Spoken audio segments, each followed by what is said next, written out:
तमिलनाडु में सरकार बनी नहीं और गठबंधन में बवाल शुरू हो गया है। सिर्फ एक दिन पहले शपथ लेने वाले मुख्यमंत्री थलपति विजय अब अपने ही सहयोगियों के निशाने पर आ गए हैं। जिस गठबंधन ने विजय को सत्ता तक पहुंचाया, अब वही गठबंधन उनकी विचारधारा पर सवाल उठा रहा है और हमला भी ऐसा जिसने तमिलनाडु की राजनीति में नया तूफान खड़ा कर दिया है। विवाद की वजह बना सिर्फ एक गीत। जी हां, लेकिन अब यह मामला सीधे सेक्युलरिज्म, तमिल पहचान और राजनीतिक एजेंडे तक पहुंच चुका है। शपथ ग्रहण समारोह में पहले वंदे मातरम बजा, फिर बजा राष्ट्रगान और आखिर में तमिलनाडु का पारंपरिक गीत तमिल थाई वलथु। बस यहीं से भड़क गए विजय के सबसे बड़े सहयोगी दल वीसीके के चीफ थोर थिरुमावलवन। थिरुमावलवन ने सीधे सवाल दाग दिया है, क्या मुख्यमंत्री विजय राज्यपाल को खुश करना चाहते हैं?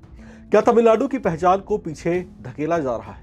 और क्या टीवी के सरकार अब अपनी वैचारिक लाइन बदल रही है?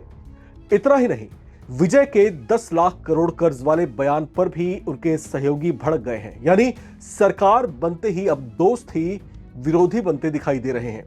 सवाल बड़ा है, क्या यह सिर्फ शुरुआत है? क्या तमिलनाडु की नई सरकार के अंदर वैचारिक गृहयुद्ध शुरू हो चुका है? और क्या सत्ता में आते ही विजय के लिए अपने सहयोगियों को संभालना सबसे बड़ी चुनौती बनने वाला है? इस वीडियो में हम आपको बताएंगे कैसे शपथ ग्रहण के फैसले ने तमिलनाडु की राजनीति में भूचाल सा ला दिया है और क्यों विजय की नई सरकार पर पहले ही दिन संकट के बादल मंडराने लगे हैं। थलपति विजय अभी तमिलनाडु चीफ मिनिस्टर की कुर्सी पर ठीक से बैठे ही भी नहीं है कि उनकी कुर्सी के नीचे सहयोगी दल वीसीके ने कंपन पैदा करनी शुरू कर दी है। वीसीके चीफ ने सिर्फ वंदे मातरम के बजने और तीनों गीतों के बजने के क्रम पर ही सवाल नहीं उठाए, बल्कि विजय की पार्टी टीवीके की विचारधारा पर भी सीधे हमला बोल दिया है। उन्होंने कहा कि वंदे मातरम को लेकर पहले भी धार्मिक और वैचारिक विवाद होते रहे हैं, ऐसे में उसे शपथ ग्रहण समारोह में प्राथमिकता देना सहयोगी दलों के समर्थकों के बीच बेचैनी पैदा कर रहा है। थिरुमावलवन ने यहां तक कह दिया कि मुख्यमंत्री को साफ करना चाहिए कि भविष्य में तमिलनाडु की पहचान और राज्य गीत को सम्मान मिलेगा कि नहीं। यानी जिस गठबंधन को परिवर्तन की राजनीति का चेहरा बताया जा रहा था, अब उसी के भीतर सेक्युलरिज्म और तमिल पहचान को लेकर खींचतान शुरू हो गई है। राजनीतिक जानकार मान रहे हैं कि यह सिर्फ एक गाने का विवाद नहीं है, बल्कि तमिलनाडु की राजनीति में वैचारिक वर्चस्व की लड़ाई की शुरुआत के संकेत हैं। लेकिन मामला यही नहीं रुका। मुख्यमंत्री विजय ने पद संभालते ही पिछली सरकार पर हमला बोलते हुए कहा कि तमिलनाडु पर 10 लाख करोड़ रुपए का कर्ज छोड़ दिया गया है और सरकारी खजाना लगभग खाली है। इस बयान ने भी नया राजनीतिक तूफान खड़ा कर दिया। थोल थिरुमावलवन ने पलटवार करते हुए कहा कि सिर्फ कर्ज का बड़ा आंकड़ा दिखाकर जनता में डर फैलाने की कोशिश की जा रही है।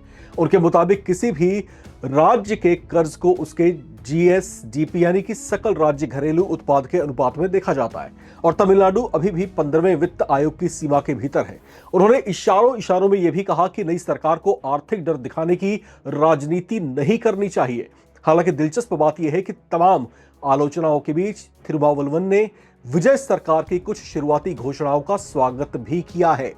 उन्होंने नशा मुक्ति अभियान, महिला सुरक्षा और 200 यूनिट तक मुफ्त बिजली जैसी योजनाओं को सकारात्मक कदम बताया। लेकिन साथ ही उन्होंने मुख्यमंत्री से यह भरोसा भी मांगा कि उनकी सरकार पूरी तरह से धर्मनिरपेक्ष रहेगी और तमिल पहचान के मुद्दों पर कोई समझौता नहीं होगा। और तो और ये सारा विवाद तब जोर पकड़ रहा है जब 13 मई को तमिलनाडु विधानसभा में थलपति विजय को अपनी नवगठित सरकार के फ्लोर टेस्ट से गुजरना है। ट्रेजेडी ये भी है कि थलपति विजय के साथ समर्थन में संख्या बिल्कुल एज पर है, यानी अगर कोई सहयोगी पीछे हटता है तो सरकार गिरने का संकट पैदा हो सकता है। ऐसे में अब सबसे बड़ा सवाल यही है कि क्या तमिलनाडु की नई सरकार बनने के साथ ही गठबंधन में दरार शुरू हो गई है?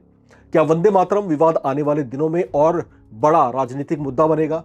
और क्या मुख्यमंत्री थलपति विजय अपने सहयोगियों को साथ लेकर चल पाएंगे या फिर सत्ता संभालते ही गठबंधन में अंदरूनी लड़ाई तेज हो जाएगी? आखिर क्या कुछ होने वाला है? आप क्या सोचते हैं इस बारे में? अपनी राय लिखकर कमेंट बॉक्स में शेयर करना बिल्कुल भी ना भूलें। देखते रहें नवभारत टाइम्स।